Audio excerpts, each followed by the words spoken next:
Qızıl medal uğrunda Sokrat Süleymanovla mübarizə aparmalıdır. Bürünc mükafatı isə ya Murad Tahirov ya da Xəyyam Həsənov qazanmalıdır. Murad Tahirov və Xəyyam Həsənov hər iki idmançı tatamiyə çıxıb. Murad Tahirov rəqibinə nisbətən uca boylu, qara kəmər və qırmızı led bağlayıb. Xəyyam Həsənov isə yaşıl kəmərlə tatamiyə çıxıb.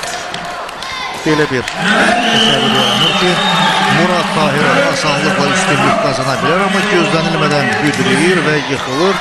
Hiss olunur ki, Xəyyam Həsənov indi mübarizənin yolunu tapa bilib.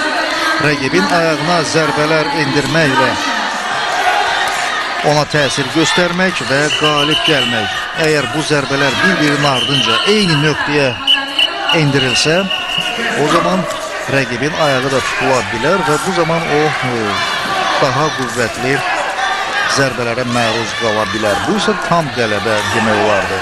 Bununla belə Murad Tahirov görüşü davam etdirir. Xəyyam Həsənov çox effektli bir fənd tətbiq eləmək istədi.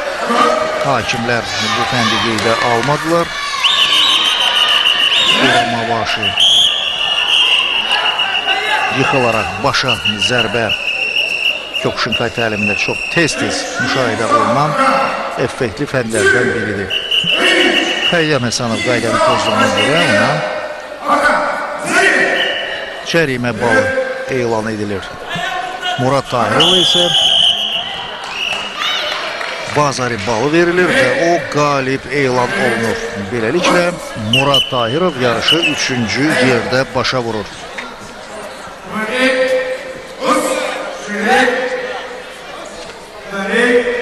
Daha bir görüş başa çatdı.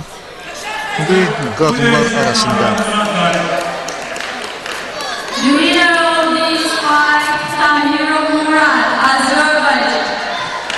qadınlar arasında bürünc mükafatçılar tatamiyə dəvət olunmalıdır.